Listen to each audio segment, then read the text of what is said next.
السلام علیکم ورحمۃ اللہ وبرکاتہ۔ خبروں کے دوسرے نشرے کے ساتھ میں ہوں عائشہ مجاہد۔ پیش خدمت ہیں اس وقت کی اہم سرخیاں۔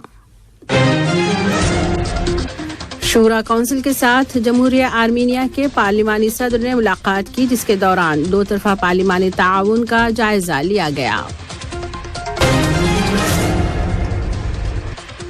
قطر دنیا کے دیگر ملکوں کے ساتھ یوم تعلیم منا رہا ہے۔ قطر نے اس سیکٹر میں زبردست کامیابیاں حاصل کی ہیں۔ غزہ کی تعمیر نو کی قطری کمیٹی نے نادار خاندانوں کے درمیان ماہ جنوری کی نقد امدادی قسط تقسیم کرنا شروع کر دی ہے۔ اور ترکی نے قرآن کریم کی بے حرمتی کے واقعے کے بعد ہالینڈ کے سفیر کو طلب کر کے احتجاج کیا ہے۔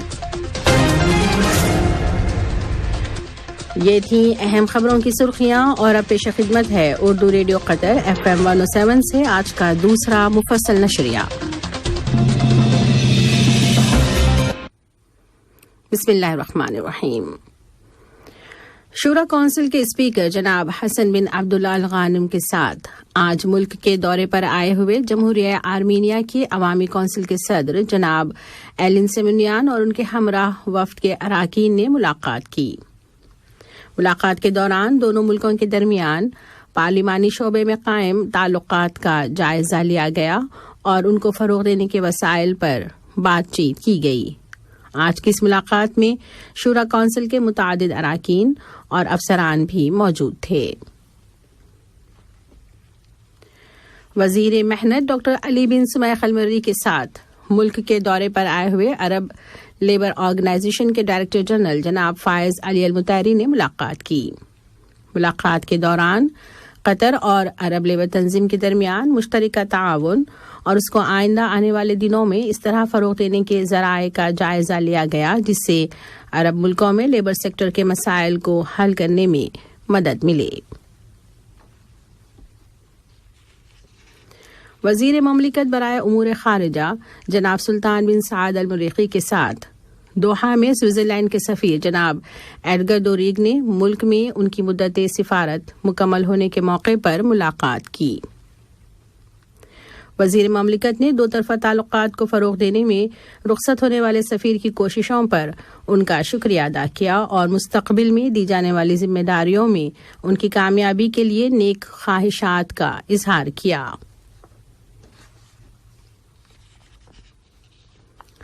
وزیر مملکت برائے امور توانائی انجینئر سعد بن شریدہ الکعبی کے ساتھ آج ملک کے دورے پر آئے ہوئے پاکستان کے وزیر خزانہ سینیٹر محمد اسحاق ڈار نے ملاقات کی۔ ملاقات کے دوران دو طرفہ تعلقات اور توانائی کے شعبے میں دو طرفہ تعاون کے پہلوؤں کا جائزہ لیا گیا۔ قطر میں کل سے سماجی امور کی عرب وزارتی کونسل کا 42واں اجلاس ہو رہا ہے۔ قطر نے 42ویں سیشن کی صدارت سنبھال لی ہے۔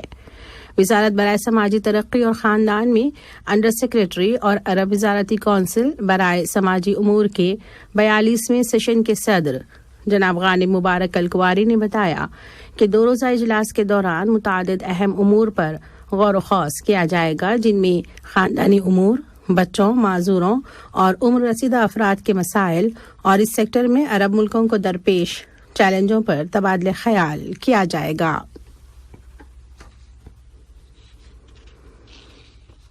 قطر دنیا کے دیگر ملکوں کے ساتھ آج عالمی یوم تعلیم منا رہا ہے۔ یہ دن ہر سال 24 جنوری کو منایا جاتا ہے۔ اس سال اس دن کا لوگو ہے انسان میں سرمایہ کاری کے لیے تعلیم کو اولین ترجیح دی جائے۔ اس موقع پر وزارت برائے تربیت، تعلیم اور اعلیٰ تعلیم نے کہا کہ وہ عالمی یوم تعلیم کے اغراض و مقاصد کے حصول کے لیے کوشاں ہے۔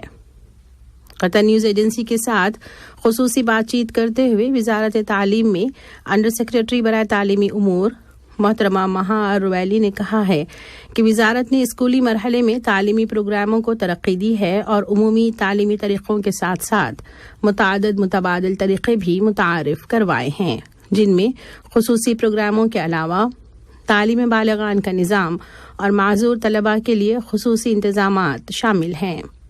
انہوں نے زور دے کر کہا کہ قطر انسان میں سرمایہ کاری کر رہا ہے اور تعلیم کو معاشرے کی ذمہ داری سمجھتا ہے۔ مصر کے دارالحکومت قاہرہ میں کل سے شروع ہونے والے کتاب میلے میں قطر کی وزارت ثقافت اور متعدد پبلیکیشن ہاؤس شرکت کر رہے ہیں۔ قاہرہ بک فیئر کا یہ 54واں ایڈیشن ہے، جس میں قطر کی حمد بن خلیفہ یونیورسٹی کے اشاعت خانے کے علاوہ الوتد پبلشرز اور دیگر ہاؤسز شرکت کر رہے ہیں۔ واضح رہے کہ قطری وزارت ثقافت دنیا کے مختلف ملکوں میں لگنے والے کتاب میلوں میں شرکت کرتی ہے، کیونکہ وہ بک فیئر کو قطر کی فکری اپج کو دنیا تک پہنچانے کا ایک موقع سمجھتی ہے۔ اس کے علاوہ کتاب میلے کے ذریعے باہمی تعاون اور ثقافت اور اشاعت کے شعبوں میں تجربات کے تبادلے کو فروغ ملتا ہے۔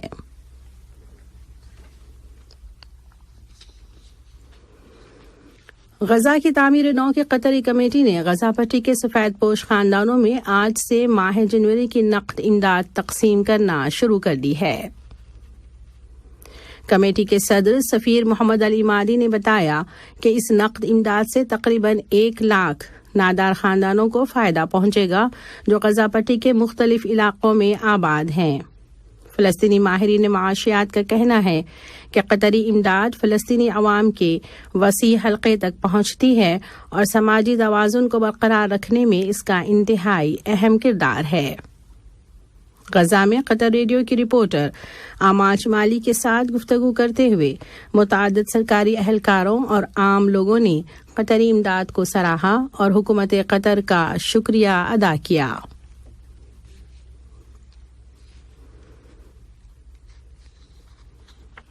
فلسطینی اراضی میں اسرائیل کی ظالمانہ کارروائیاں جاری ہیں۔ اسرائیلی قابض فورسز نے آج مغربی کنارے کے متعدد علاقوں سے 10 فلسطینی شہریوں کو گرفتار کر لیا۔ دوسری جانب یہودی آباد کاروں نے آج ایک بار پھر مسجد اقصی کی بے حرمتی کی اور اسرائیلی قابض پولیس کی زبردست سیکورٹی میں زبردستی مسجد کے احاطے میں داخل ہو گئے۔ فلسطین کے خبر رساں ادارے وفا نے بتایا کہ درجنوں آباد کار گروپوں کی شکل میں المغاربہ دروازے کی طرف سے داخل ہوئے اور قبۃ الصخرہ اور مشرقی حصے میں تلمودی رسمیں ادا کیں۔ ذرائع نے مزید کہا کہ قابض پولیس نے مسجد اقصی کے اندر واقع المصلی القبلی کی بھی بے حرمتی کی۔ واضح رہے کہ یہودی آباد کار روزانہ ہی قابض فورسز کی سیکورٹی میں مسجد اقصی کی بے حرمتی کرتے ہیں۔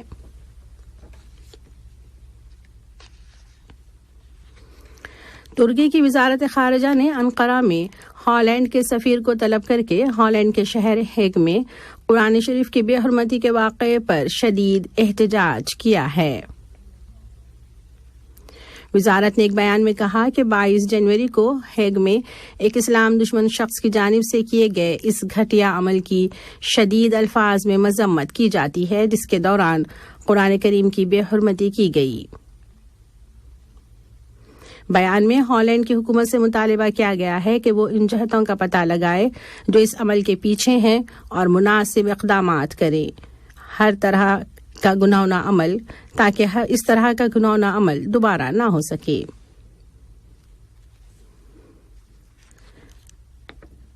بچوں کی بہبود کے لیے کام کرنے والے اقوام متحدہ کے ادارے یونیسیف نے کہا ہے کہ یوکرین جنگ کی وجہ سے 50 لاکھ سے زائد بچوں کی تعلیم متاثر ہو رہی ہے۔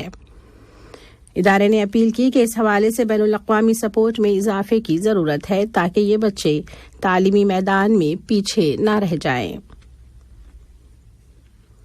عالمی یوم تعلیم کے موقع پر ایک بیان میں یونیسیف نے کہا کہ کووڈ-19 کی وجہ سے پیدا ہونے والی صورتحال اس جنگ کی وجہ سے مزید ابتر ہو گئی۔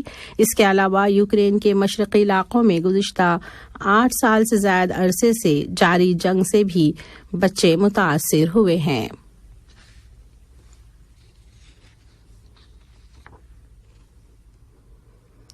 پاکستان کی وزارت توانائی نے اعلان کیا ہے کہ پورے ملک میں بجلی کی سپلائی بحال کر دی گئی ہے اور تمام بجلی گھر معمول کے مطابق کام کر رہے ہیں۔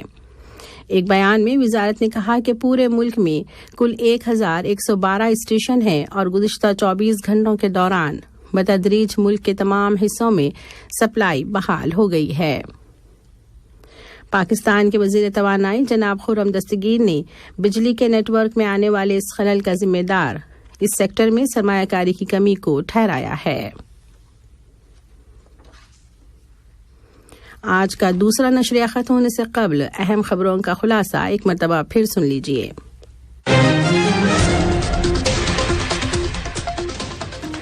شورا کونسل کے ساتھ جمہوریہ آرمینیا کے پارلیمانی صدر نے ملاقات کی، جس کے دوران دو طرفہ پارلیمانی تعاون کا جائزہ لیا گیا۔ قطر دنیا کے دیگر ملکوں کے ساتھ یوم تعلیم منا رہا ہے۔ قطر نے اس سیکٹر میں زبردست کامیابیاں حاصل کی ہیں۔ غزہ کی تعمیر نو کی قطری کمیٹی نے نادار خاندانوں کے درمیان ماہ جنوری کی نقد امدادی قسط تقسیم کرنا شروع کر دی ہے۔ اور ترکی نے قرآن کریم کی بے حرمتی کے واقعے کے بعد ہالینڈ کے سفیر کو طلب کر کے احتجاج کیا ہے۔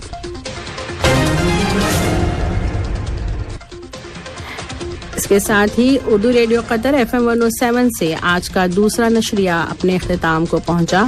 نیوز روم سے news editor Ubaid Tahir, studio سے تکنیکی معاون سیف القواری اور عائشہ مجاہد کو اجازت دیجیے۔ اللہ حافظ۔